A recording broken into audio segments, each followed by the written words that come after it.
Captain Kirk 42 here, and this is a pack busting video of a 30 card Presstine 30 baseball trading cards pack, which I purchased around the same time a few months back as another pack of my previous video of these cards. So this is another pack that I had broken open earlier and I'm just now getting around to doing the video of.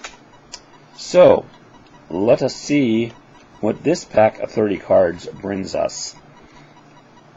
We've got a 2013 Topps Tommy Hunter for the Orioles, followed by a 2015 Topps Christian Yelich of the Marlins, 1988 Fleer Ernie Whitt, the Blue Jays, 1991 Upper Deck Reggie Sanders, top prospect for the Reds, 1984 Mike Vail Expos, that's 1984 Topps. Excuse me, I didn't say the brand there. 1992 Upper Deck Greg Briley, Mariners, in a typical catcher's pose, except he doesn't have the chest protector or the face mask, and his smile there just looks a little too phony for me in this particular picture, but what are you going to do? 1990 Don Ross, a set that people love to hate. I don't know why. Maybe it's because of the red, maybe it's because of the script name that is hard to read on some names. This one is not that difficult to read. Scott Terry of the Cardinals, but other names are very difficult, and you have to resort to going to the back to read the full name of the player. Next, 1992 Fleer Cedric Landrum of the Cubs. And this card, you can't see it on the video, but there is a crease that starts around here and goes to just under his last finger there on the bat, then across to his shoulder and up at an angle so that it goes into about the center of the A. Hand in the way. The video, you can't really. The video quality is so poor on this, you can't read or see the crease. And on the back, at some angles, it looks sort of like a little lump or a bump, but the video doesn't pick it up. Next we have from 1988. It's not Topps, it's O.P. 1988 O.P. Brian Dayett of the Cubs. Then we have 1987. Yes, this one is Topps. Eric Show of the Padres. Followed by another Padre. This time from 1989, Don Ross, Gerald Clark. And we have a 1993 Topps Brad Brink coming attraction rookie Phillies. And that little foil seal says inaugural year. And I think in the very center it says rookie 1993. But it's something that's very difficult to read, and you can only get it only on certain angles. Yes, it does say 1993. Only at certain angles can you actually read the dumb thing, and that's one of the reasons why I don't like foil lettering, foil seals, foil anything on cards. I never have, and probably never will. Now we got 2001 Fleer Platinum R.C. Corey Koski of the Twins, and he's a team leader. 1991 Topps John Russell Rangers. And sorry, my voice is going. It is probably because this is a multi-take video.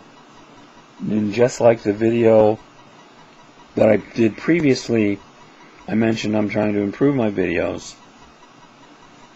So these next couple of videos that I'm doing will be multi-takes. And this is maybe take 12 or something. I don't remember. 2007 Bowman Scott Olsen of the Florida Marlins. And some people don't like this set because of the fake faux signature there. I don't mind it because I'm used to the 60s and 70s Topps that had the faux signatures, so I can take it or leave it. I think I would prefer it not being there, but excuse me, I've seen it so often that I've just gotten used to the faux signatures. And speaking of faux, this is an example of the current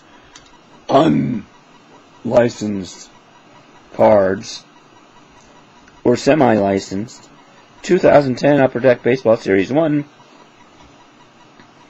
Josh Fields of the White Sox, and the card says Chicago, and on the front here, both the action picture and the profile picture, which is in black and white on the front, color on the back.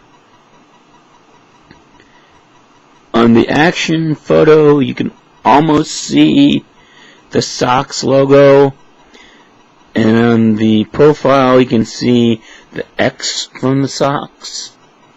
And then on the back, it's the same profile picture,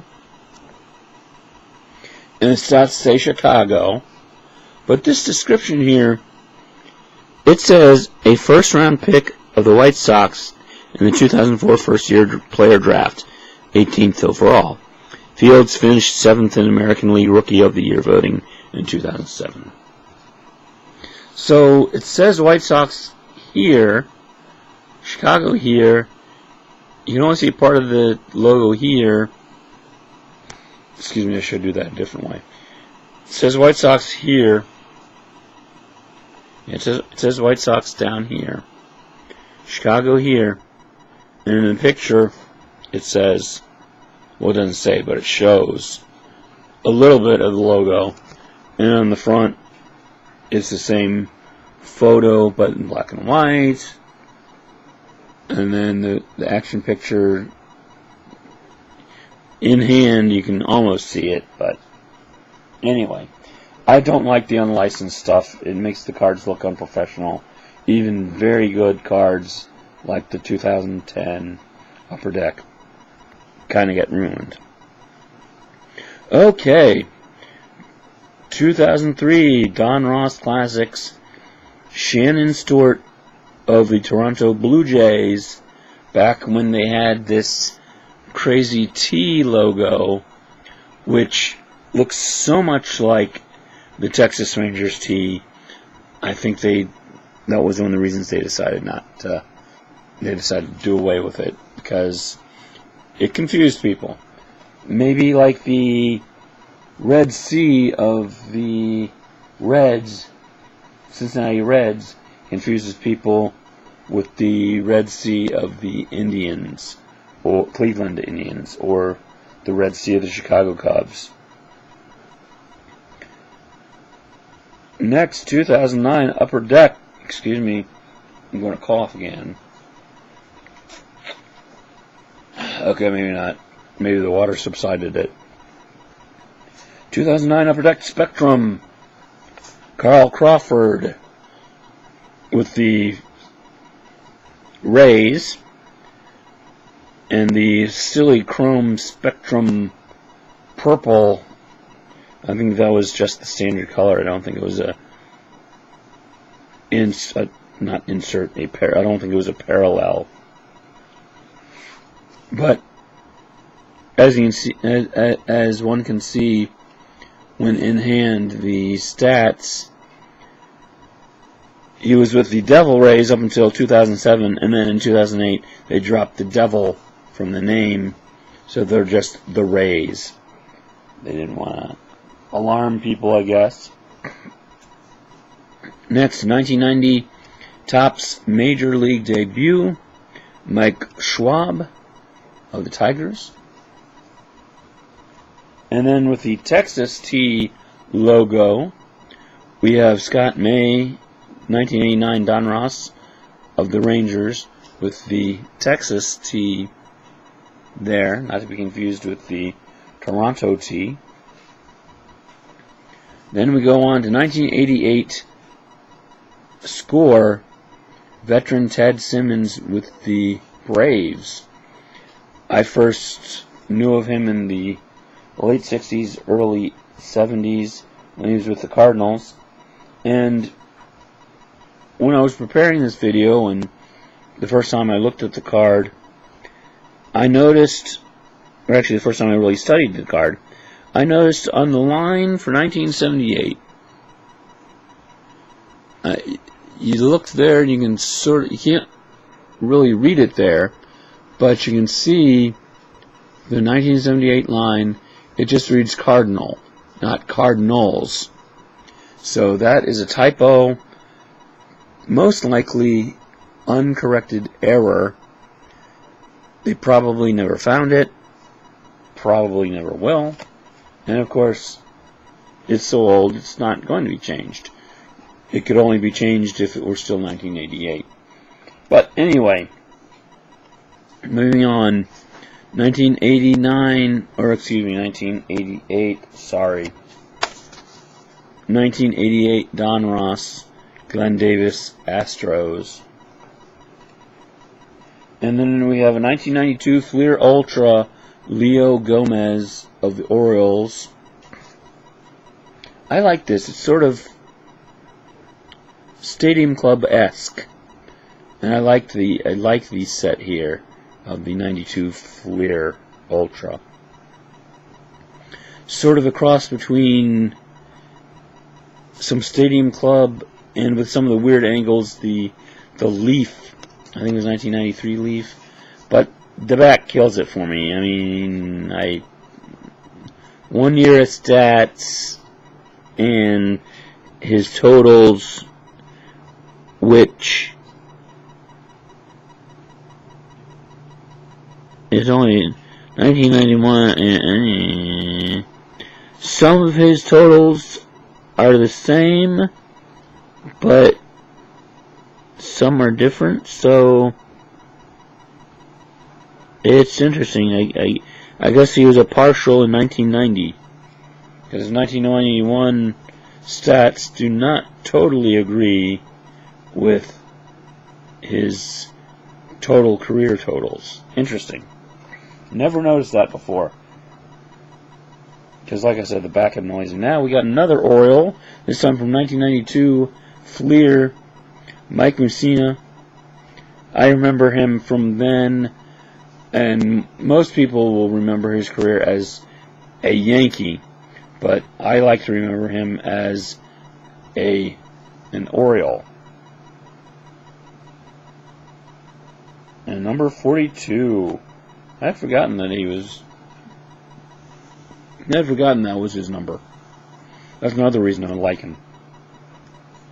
And I think that was before the ban on number 42, because of Jackie Robinson having that number. Now we're going to go into a little series of 1987 Topps, starting with Dwight Lowry of the Tigers, followed by Joe Price of the Reds, and then we have Jeff Calhoun of the Astros, and then we have, we break the series because this is a 1989 Fleer, Shane Raleigh of the Twins. And let's get back to the 1987 trend, but instead of being tops, we've got an O-Pee-Chee card. So Terry Francona with the Canadian Cubs. Now we've got 1991 Mel Hall of the Yankees. And that is our 30 card pack of 30 baseball trading cards. Oh, but wait! This is a bonus, because as often happens with these things, they lied when they said 30. Now 30 is the normal and what is normally in there, but sometimes you can get an extra card or two, or you might get shorted a card or two. I have sometimes had packs of this that only had 28 cards, and I think 32 is the maximum that I've gotten so far. So here is the bonus card, card number 31, which is the 2010 Topps Tommy Manzella of the Astros, his rookie card. And there is the back there of the bonus card. And that is that for this pack. And hopefully I didn't say and ah in it. I guess I will review it to see, because quite frankly, when I did a lot of these recordings and re-recordings, anytime I would say those words, I would stop the recording and start it over. And I'll do that with the next couple of videos, but after a while I'm going to stop doing that because it drives me crazy. Anyway, thanks for watching. See you later.